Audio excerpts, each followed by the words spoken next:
My sister and Mia are going to live here starting today." "What do you mean?" "I didn't hear about this." "Is there a problem with the two of them living here?" "If your mom isn't living here yet, there's room available, isn't there?" When I told Robert about my mom's plan to buy an apartment, something felt off inside me. Having Sandra and Mia live here was unexpected, and sharing the same space with them was a burden for me. I felt like I was only there to silently take care of household duties, as if it were a given. "If you don't listen to Robert properly, he'll throw you out." Sandra threatened me, but I stood my ground. I don't mind being thrown out. Besides, I'm already separated from Robert. What? I had already submitted the divorce papers when Robert was drunk. The apartment is in my mother's name. Robert and Sandra were desperate to convince me to let them stay in the apartment. However, the decision my mother and I came to was, I am Hillary Manning, aged 50. I have devoted myself to homemaking and childcare, supporting the growth of my children as a housewife all these years. I got married right after graduating from college. Blessed with 2 children, I enjoyed the busy yet fun days. Both of my children are now adults and living independently. My husband is also 50 and works at a well-known major company. He has always appreciated my role in the household, saying, "I'll leave the home to you." My husband is a bit prideful, occasionally speaking to me condescendingly. Though his attitude can be grating, the sense of security from having a reliable husband outweighed these moments. My father ran a hospital, and my mother worked as the head nurse there. Though my parents both worked and didn't spend much time together with me, I loved them dearly. My father passed away in his mid-60s due to illness. My mother deeply regretted my father's early death. If only I had paid more attention to his health and insisted he take breaks. If I hadn't let him overwork, he might have lived longer. Perhaps because of my father's death, my mother often told me that it was my job to look after the family's well-being. When I considered taking up a part-time job after my children grew up, my mother said, "I'll support you financially, so don't worry about it." Robert shared the same view as my mother, so I never worked outside the home. Instead, I focused on maintaining our family's well-being while managing household chores and childcare. My mother, being a head nurse, earned more than her peers and led a frugal life, despising wasteful spending. As I grew older, I found myself becoming more like my mother in being thrifty. Now that I am a mother, my husband's salary is sufficient for our needs. With them busy working, I often ended up cooking dinner, which naturally improved my culinary skills. My cooking was well received by the family. Because of this, we rarely ate out, which was a great help to our household budget. We lived peaceful days with my family. However, as the years passed, I began to notice a gradual change in Robert's attitude. When Sandra, Robert's sister, who is 2 years older than us, moved nearby, I felt his behavior changed significantly. Currently supporting herself through part-time jobs, Sandra had just moved in with her 20-year-old daughter Mia after a recent divorce. Sandra had left home due to her parents' disapproval of her marriage, making it difficult for her to return easily. Amidst this, Sandra often sought Robert's advice. Robert, concerned for his only sister, was very attentive to her. At that time, I was also concerned about Sandra and Mia and how they would manage their lives. When Mia's parents got divorced, she quit university. Without looking for a job, Mia flitted from one part-time job to another. When we heard the two were moving, we willingly helped out and even partially funded their moving expenses. From that time, a rift began to grow between Robert and me. I had my doubts about supporting Sandra, but Robert seemed completely unaware of my feelings. Lately, he always talked about Sandra, clearly very worried about her and Mia's life. I have to support my struggling sister. I began to hear such words from Robert quite often. Robert's visits to Sandra's home increased, and he often stayed late drinking with her. Feeling neglected as Robert prioritized Sandra, I felt lonely. As usual, when Robert returned from drinking at Sandra's home, I teased him by showing him the divorce papers. "Did you go drinking at Sandra's house again? Why don't you just divorce me and live there?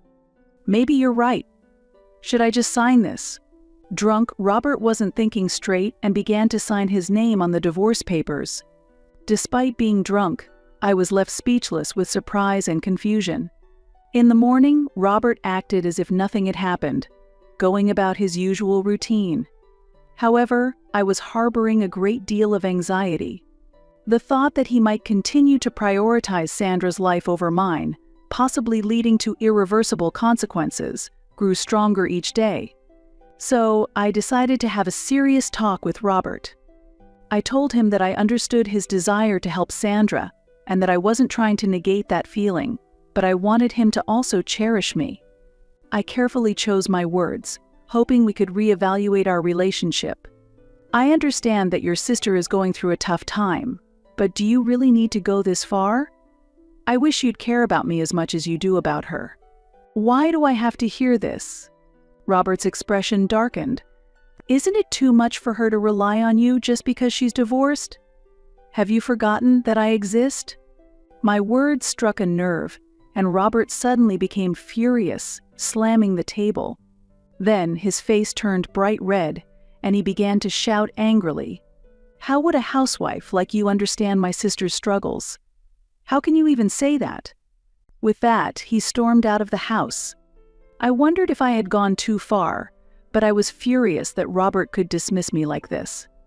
I had always put my family first, and his words felt like a denial of all I had done, tightening around my heart. The frustration and sadness overwhelmed me, and before I knew it, tears were flowing. Having devoted my days to homemaking, I felt utterly lost about why I had been trying so hard. Robert's attitude, constantly taking Sandra's side without understanding my feelings, was deeply disappointing. I assumed he was probably heading to Sandra's place even now. I was at a loss about how to deal with Robert going forward, or how we should proceed as a couple. Standing there, overwhelmed by my emotions, I could do nothing. The next morning, I calmed myself down and decided to have a proper discussion with Robert, so I headed to Sandra's house. Upon arriving, I pressed the intercom. Waiting nervously, it was Mia who came out, not Sandra. "Aunt Hillary, what's up?" Thinking Sandra might be at work, I asked Mia about Robert. "Robert hasn't come back, didn't he come here?" "Uncle Robert?" "I don't remember much from last night because I drank too much." "Is this his shoe?" Mia pointed to a shoe that was unmistakably Robert's among several scattered around the entrance. From the state of the entrance alone, I could tell the house was quite messy. After waiting a while, Sandra came out from the back. "Hillary? What are you doing here at this hour?" "Sandra, I thought you were here.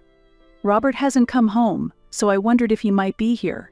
Sandra, who had just woken up, sleepily glanced at the clock. "It's this late already? I didn't realize. I'll call Robert, just wait a moment." Contrary to Robert's words of concern for his sister, Sandra's casual demeanor was somewhat deflating. Urged by Sandra, Robert appeared and immediately became angry upon seeing me. "Why are you here?" "Why not?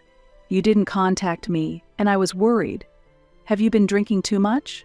Both of you smell like alcohol, and look how messy this place is." Seeing their state, my anger surged. Wondering what he had been so worried about, Sandra responded to my words with a retort. "Hillary, you have no right to say that to us." "That's right. What happens here isn't your business, Auntie." Mia also argued back in the same vein. "How can you say it's none of my business? Robert has been coming here every day, getting drunk." No one took my words seriously. Robert, exasperated, coldly said to me, "What's wrong with me drinking here? Sandra and Mia are my family too, and there's nothing wrong with looking after them." No one was willing to listen seriously to me, and they treated me as if I were in the wrong. I had come here hoping to have a calm discussion, but in this situation, I felt that saying anything more was futile. "It's a waste of time to talk any further." "Excuse me." When I actually visited Sandra's house, it didn't look like she was struggling as much as Robert had said. In fact, it seemed she was living a more comfortable life than before. I couldn't help but feel a dissonance seeing the two of them. With complex emotions in my heart, I headed to my parents' house. Upon arriving, my mother warmly welcomed me. Trying not to surprise her with a sudden visit, I had contacted her on the way, but she was still slightly startled by my rare visit. Nevertheless, the moment I saw my mother's kind smile, tears welled up in my eyes again. My mother noticed my distressed appearance and asked with concern, "Did you have a fight with Robert? You look like you're about to cry." Unable to hold back, I spilled out all the frustrations that had built up in my heart. After listening quietly to my story, my mother suggested that putting some distance between myself and Sandra might be one approach. "I've kept it a secret, but I've been thinking about buying an apartment with the money I've saved up. You could live there." "Really? I had no idea. Where are you looking?" "There's a luxury residential area a bit away from here, and I'm really interested in an apartment there. It would be away from Sandra's place, which might be a good environment for putting some distance between us." "Is that so? I'd like to see that apartment myself." Pleased by my mother's unexpected suggestion, I immediately sent an email to Robert. I was still upset from our previous argument, so I was a bit scared to call him. Robert seemed surprised by the message about possibly living in a luxury apartment and called me right away. "What do you mean we could live in a luxury apartment? My mother is thinking about buying an apartment. She might live with us in the future. What do you think?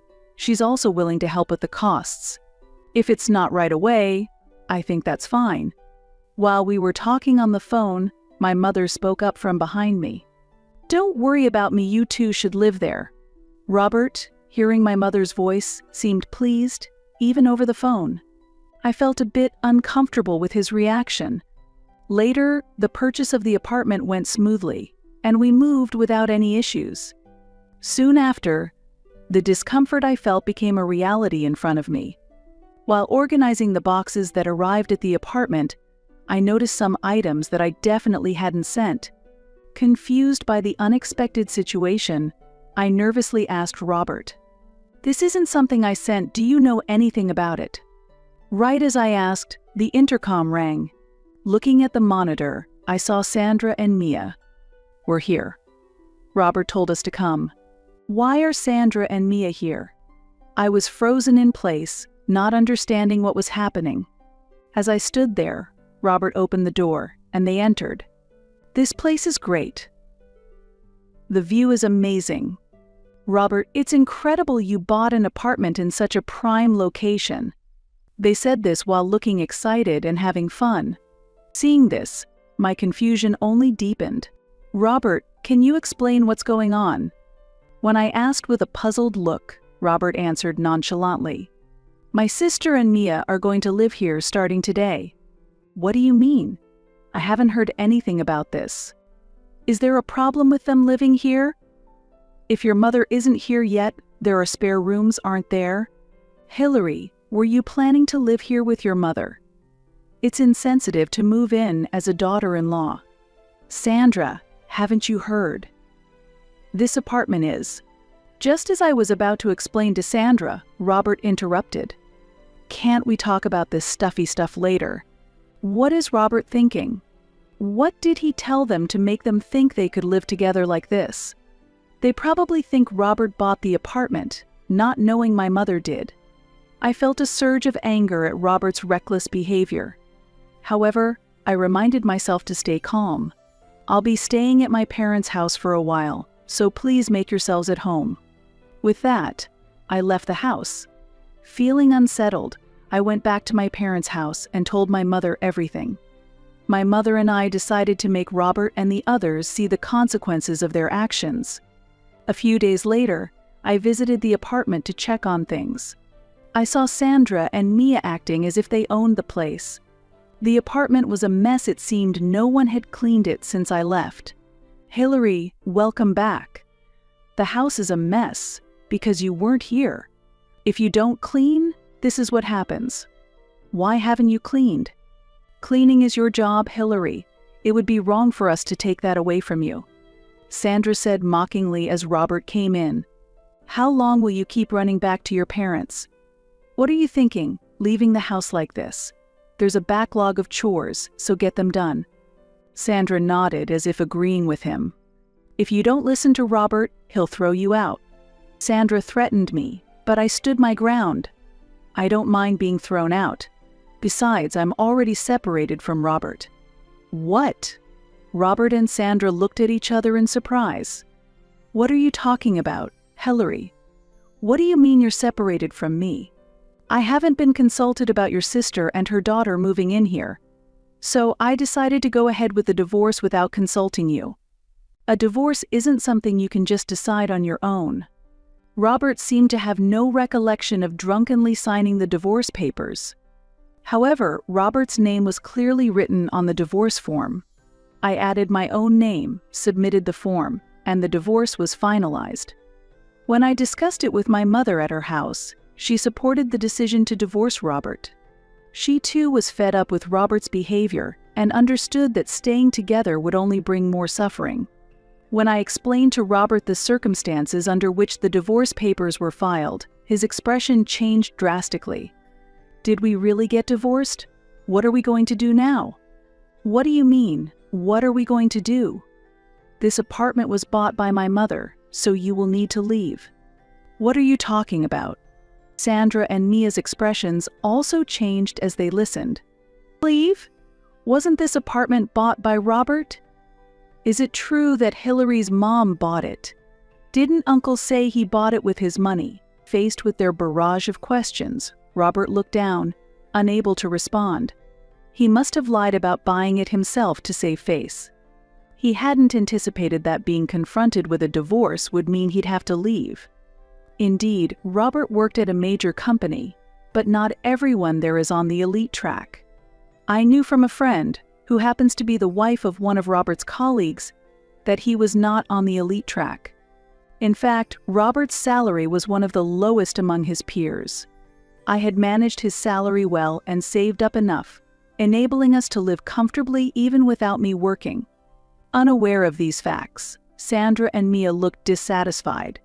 Regardless, I continued, that's how it is, so please pack your belongings and leave by the end of the week. Can you give us a bit more time? It's hard to find a house in just 1 week, and we really should discuss the divorce properly. Robert was begging desperately, a pitiful sight. A week might be too short, especially since it might be hard for your sister to rely on her family. I said it almost spitefully, as if to get back at them for everything. To give them time, I decided to stay at my parents' house for a while. After a week, I visited them again to discuss further. To avoid any deadlock in the conversation, I asked my mother to be there too. My mother wasn't particularly upset about Robert attempting to live in the apartment with Sandra and Mia. However, she was furious that he hadn't consulted me, despite the apartment being in her name, and was enraged by his selfish actions. Seeing my mother's anger, Robert kept apologizing profusely. The house was much cleaner than when I had visited previously. It's been a while, Mother. I'm not sure if you'll like it, but please have some tea and snacks. Robert had even prepared coffee and sweets in an effort to appease my mother. It was clear he had told Sandra and Mia to behave respectfully toward my mother. Such actions couldn't excuse how they had treated me before. Despite Robert's superficially polite behavior, my mother started the conversation with a smile, but then spoke her mind. You're being asked to leave this house, and such offerings are too little too late.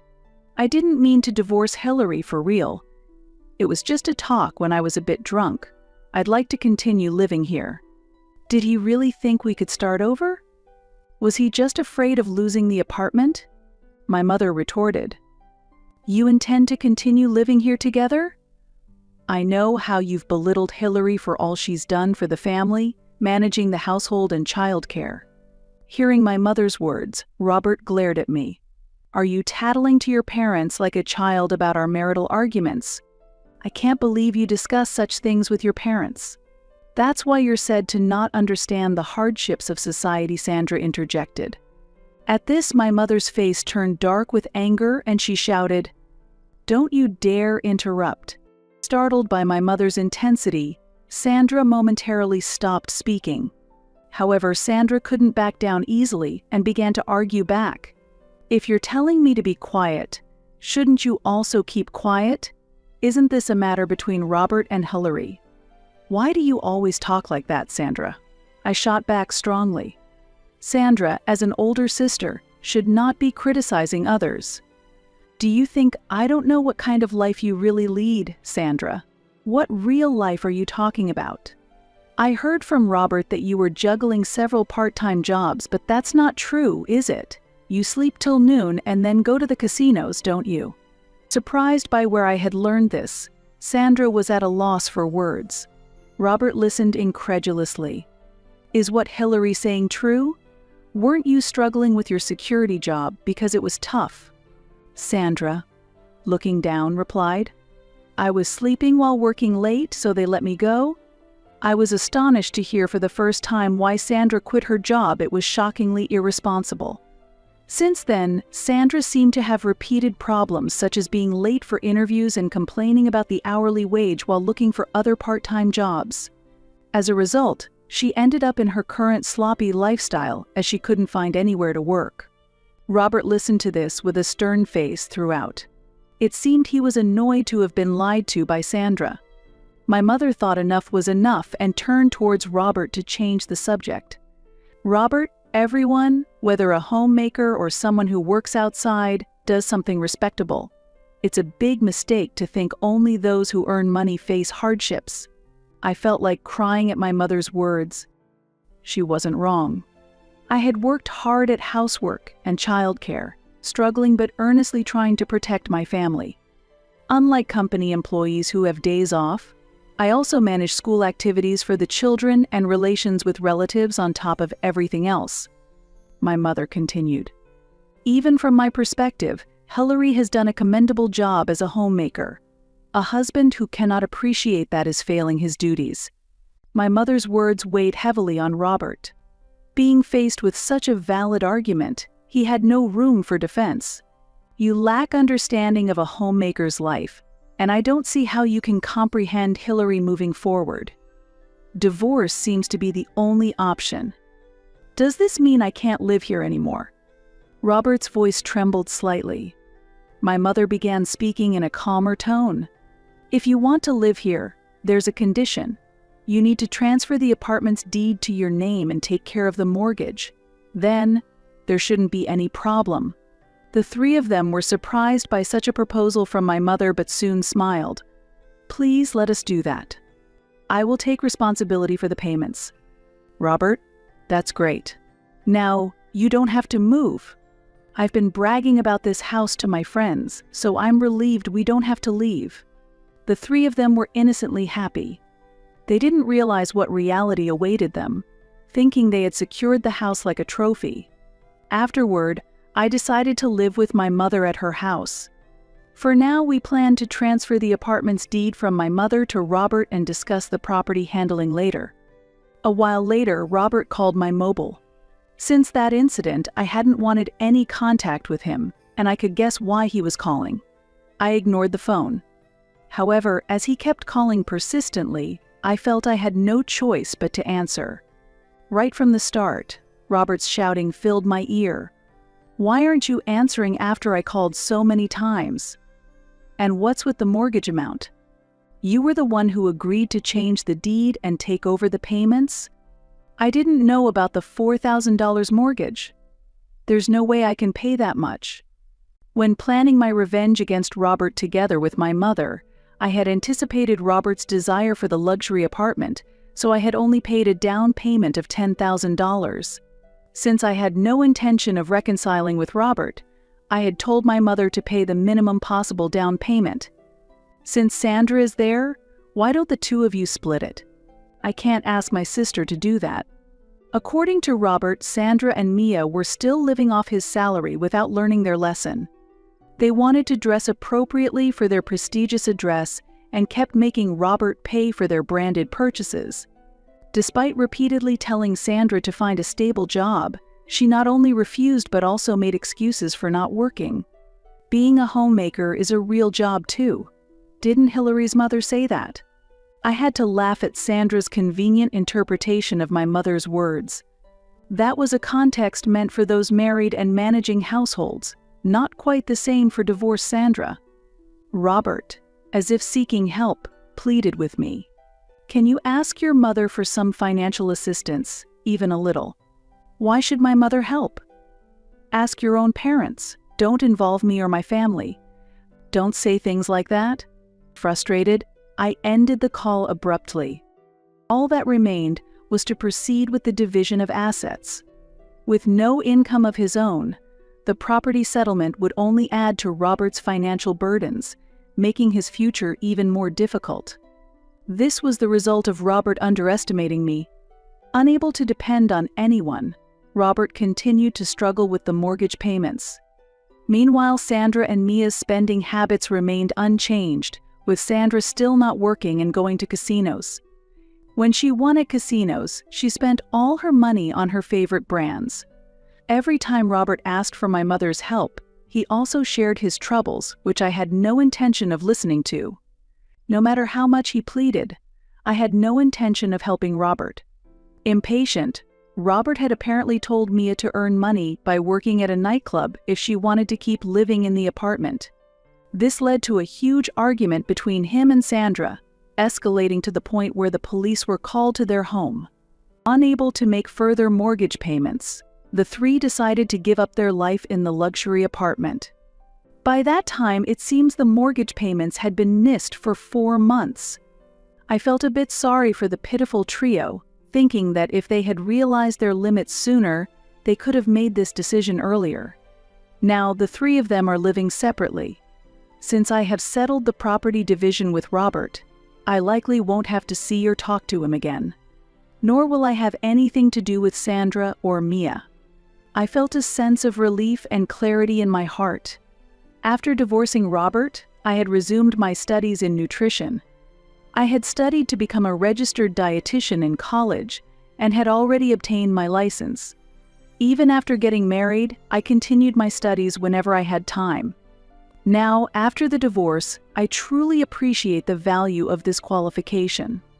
I had never worked as a dietitian before, but I always made sure our daily meals were nutritious. I am now looking to work somewhere I can make use of this qualification. Fortunately, my mother still keeps in touch with a nurse who worked at my father's hospital, and I heard they were looking for a dietitian. With my mother's introduction, I started working for the first time after turning 50. Although I am sometimes bewildered by my first job, I am enjoying a fulfilling life.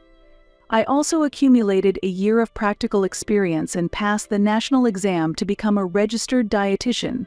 Seeing me now, my mother mentions how great it would have been if we could turn back time a little. However, I believe that everything happens for the best, so I feel that now is the perfect timing for me to work as a registered dietitian. Having experienced marriage and divorce, I feel that my life has gained depth and my personal breadth as a human being continues to expand.